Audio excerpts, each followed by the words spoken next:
Student, তোমরা যারা ক্যালকাটা ইউনিভার্সিটির আন্ডারে সেকেন্ড সেমিস্টারের ছাত্রছাত্রী আছো, তোমাদের জন্য আজকের ভিডিওটা খুবই গুরুত্বপূর্ণ। তোমরা অনেকে জানতে চেয়েছো তোমাদের সেকেন্ড সেমিস্টারের পরীক্ষা সেপ্টেম্বর মাসে হবে নাকি পুজোর পরে সেই নভেম্বর মাসে সেকেন্ড সেমিস্টারের পরীক্ষা হবে, এবং সত্যি যদি নভেম্বর মাসে সেকেন্ড সেমিস্টারের পরীক্ষা হয়ে থাকে এখন তোমাদের কি করা উচিত। দেখো, ক্যালকাটা ইউনিভার্সিটি পরীক্ষা হওয়ার কমপক্ষে 40 দিন 30 থেকে 40 দিন আগে ফর্ম ফিল আপ হয়ে থাকে। সেই অনুযায়ী তোমরা দেখেছো এখনও তোমাদের কিন্তু ফর্ম ফিল আপ হয়নি। আজকে প্রায় তোমাদের কিন্তু হয়ে গেল আগস্ট মাসের 4 তারিখ। যদি আগস্ট মাসের 4 তারিখ আজকে হচ্ছে, আজকে ডেট পর্যন্ত এখন যে ভিডিওটা তোমরা দেখতে পাচ্ছ এখনও পর্যন্ত ক্যালকাটা ইউনিভার্সিটির সেকেন্ড সেমিস্টারের ফর্ম ফিল আপের নোটিশ কিন্তু পাবলিশ করলো না ক্যালকাটা ইউনিভার্সিটি। যদি আজকেও নোটিশ পাবলিশ করে দেয় তাহলে এদিকে 4 তারিখ থেকে ওদিকে 4 তারিখ অর্থাৎ সেপ্টেম্বরের 4 তারিখ আরও 10 দিন যদি এক্সট্রা ধরা যায় তাহলে হচ্ছে 14 তারিখ। যদি 14 তারিখে পরীক্ষা শুরু হয় সেপ্টেম্বর মাসে, তাহলে তোমাদের ফোর্থ সেমিস্টারে যে এতগুলো সাবজেক্ট আছে, যারা জেনারেল কোর্স আছে তাদের সাবজেক্ট, অনার্স কোর্সের সাবজেক্ট, সেখানে কিন্তু 22-23 তারিখের মধ্যে পরীক্ষা কমপ্লিট করা সম্ভব নয়।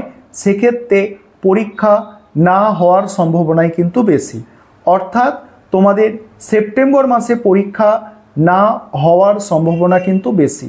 এবং তোমাদের যদি সেপ্টেম্বর মাসে পরীক্ষা না হয় তাহলে সেই নভেম্বরে অর্থাৎ পুজোর পরে তোমাদের পরীক্ষা হবে। আরেকটা বিষয়, তোমরা যদি এই সপ্তাহ, আজকে সবে সোমবার, এই সপ্তাহে যদি মাঝামাঝি অর্থাৎ বুধ বৃহস্পতিবার করে যদি ফর্ম ফিল আপের ডেট না আসে, তোমরা একদম 100% কনফার্ম হয়ে যাবে। বিশেষ করে এই সপ্তাহে যদি তোমাদের ফর্ম ফিল আপের নোটিশ না আসে, তোমরা সেক্ষেত্রে 100% নিশ্চিত যে তোমাদের পরীক্ষা কিন্তু আর সেপ্টেম্বর মাসে শুরু হবে না, সেই তোমাদের পরীক্ষা পুজোর পরে নভেম্বর মাসে শুরু হবে। তাহলে 2 মাস তোমরা, যেহেতু 3 মাস তোমরা সময় পাচ্ছ নভেম্বর পর্যন্ত, অর্থাৎ তোমাদের এটা চলছে আগস্ট 1, সেপ্টেম্বর 2, অক্টোবর হচ্ছে 3 এবং তারপরে আসে নভেম্বর, অর্থাৎ 3 মাস টোটাল টাইম পাচ্ছ। আমার মনে হয় বিশেষ করে তোমরা যারা অনার্সের স্টুডেন্ট আছো, তোমরা এই আগস্ট মাস এবং সেপ্টেম্বর মাস তোমরা কিন্তু থার্ড সেমিস্টারের পড়া কিছুটা কমপ্লিট করে রাখতে পারো। কারণ অনার্সে থার্ড সেমিস্টারে কি আছে জানো, অনার্সে দুটোই ডিএসসিসি পেপার পড়তে হবে। থার্ড সেমিস্টারের একবার কমপ্লিট সিলেবাসটা তোমরা শুনে নাও। যারা তোমরা অনার্স কোর্সের স্টুডেন্ট আছো এবং তোমরা যারা এমডিসি কোর্সের অর্থাৎ পাস কোর্সের স্টুডেন্ট আছো, তোমাদের উভয়দেরই 6টা পেপার থার্ড সেমিস্টারে পরীক্ষা দিতে হবে। এই 6টা পেপার কি? অনার্সের স্টুডেন্টরা প্রথমে শোনো, অনার্সের তোমাদের দুটো ডিএসসিসি পেপার পড়তে হবে, ডিএসসিসি 3 এবং 4 দুটো পেপার গেল, একটা আইডিসি 3টে, একটি এইসি বাংলা 4টে পেপার গেল, একটা এইসি বাংলা 4টে। আরেকবার বলছি, অনার্সের দুটো ডিএসসিসি যে পেপার সেটা দুটো পড়তে হচ্ছে, এবং তারপরে তোমাদের পড়তে হচ্ছে একটা মাইনর পেপার 3টে, একটা আইডিসি 4টে এবং এইসি 5টা পেপার হয়ে যাচ্ছে, এবং একটা তোমাদের হচ্ছে এসইসি, অর্থাৎ টোটাল 6টা পেপার। অর্থাৎ থার্ড সেমিস্টারে তোমাদের অনার্সের একটি অনার্সের পেপার বেড়ে যাচ্ছে। এখন তোমাদের অনার্সের পেপার কটা? অনার্সের পেপার এখন সেকেন্ড সেমিস্টারে দুটো, একটা ডিএসসিসি পেপার, একটা এসইসি পেপার। কিন্তু থার্ড সেমিস্টারে অনার্সের 3টে পেপার পরীক্ষা দিতে হবে, দুটো ডিএসসিসি পেপার এবং একটি এসইসি পেপার। আর তোমরা এখন বর্তমানে দেখতে পাচ্ছ যারা ফোর্থ সেমিস্টারে পরীক্ষা দিতে চলেছে তাদের সময় কিন্তু খুব কম পেয়েছে। সেইভাবে তোমাদের যাতে সমস্যা না আসে, তোমরা অন্ততপক্ষে 1.5 থেকে 2 মাসের মতো এই থার্ড সেমিস্টারের পড়াটাকে এগিয়ে রাখতে পারো। কারণ তোমাদের থার্ড সেমিস্টারের সিলেবাস অনেক, এবং তোমরা যারা জেনারেল কোর্সে পরীক্ষা দেবে তোমাদেরও কিন্তু থার্ড সেমিস্টারে সিলেবাসটা খুব যে কম তা নয়।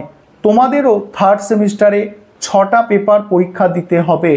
তোমরা যারা এমডিসি কোর্সের স্টুডেন্ট আছো তোমাদের একটু শুনে নেবে কি কি 6টা পেপার।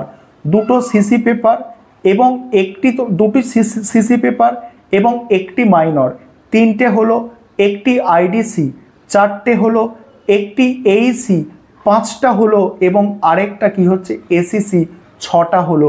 এই 6টা পেপার তোমাদের পরীক্ষা দিতে হবে থার্ড সেমিস্টারে। তাহলে তোমাদের পরীক্ষা যেহেতু এখন হচ্ছে না, পরীক্ষা নভেম্বরে হচ্ছে, তোমরা আগস্ট সেপ্টেম্বর এই 2টো মাস অন্তত থার্ড সেমিস্টারের স্টাডি করে নাও। একটু থার্ড সেমিস্টারের সিলেবাস দেখো, থার্ড সেমিস্টারের পড়া একটু তোমরা এগিয়ে রাখো। কারণ নভেম্বরে যদি তোমাদের পরীক্ষা হয়, তারপর ডিসেম্বর, জানুয়ারি, ফেব্রুয়ারি, মার্চ, খুব বেশি হলে মার্চের শেষে বা এপ্রিলের প্রথমে পরীক্ষা হবে। যদি নভেম্বরে পরীক্ষা হয় তাহলে তোমরা তারপরে একদম জেনে রাখো 3 থেকে 3.5 মাসের মধ্যে কিন্তু পরের থার্ড সেমিস্টার পরীক্ষা শুরু হয়ে যাবে। আর সেই থার্ড সেমিস্টারের সিলেবাস তোমরা 3 থেকে 3.5 মাসের মধ্যে আদৌ কমপ্লিট করতে ভালো করে পারবে না। তাই তোমরা থার্ড সেমিস্টারের এখন থেকে পড়া শুরু করো এবং সেকেন্ড সেমিস্টারটা তোমাদের এটা আগস্ট সেপ্টেম্বর অক্টোবরে গিয়ে তোমরা একটু রিভিশন দেবে, নভেম্বরে কিন্তু পরীক্ষা দিয়ে দেবে। কারণ তোমরা সেকেন্ড সেমিস্টার অনেক দিন ধরে পড়ছো, কিন্তু এখন যদি তোমরা থার্ড সেমিস্টার কথা না ভাবো তাহলে কিন্তু পরে অনেক সমস্যা হয়ে যাবে। তখন তোমরা অভিযোগ করবে যে থার্ড সেমিস্টারের সময় এত কম। সত্যিই তোমরা সময় কম পেলেও অভিযোগ করলেও সেই অভিযোগ কিন্তু ঠিকভাবে শোনার মতো কেউ নেই। কারণ ক্যালকাটা ইউনিভার্সিটি ঠিক সময় মতো পরীক্ষা করিয়ে নেয় এবং সেক্ষেত্রে দেখতেই পাওয়া যাচ্ছে এবারে ফোর্থ সেমিস্টারে 3 থেকে 3.5 মাস টাইম দেওয়া হয়েছে। তোমাদেরও সেই ঘটনা ঘটবে, তাই তোমাদের আমি একটু সচেতন করে দিলাম। তোমরা থার্ড সেমিস্টারের যে সিলেবাস সেটাকে কিন্তু স্টাডি করতে শুরু করে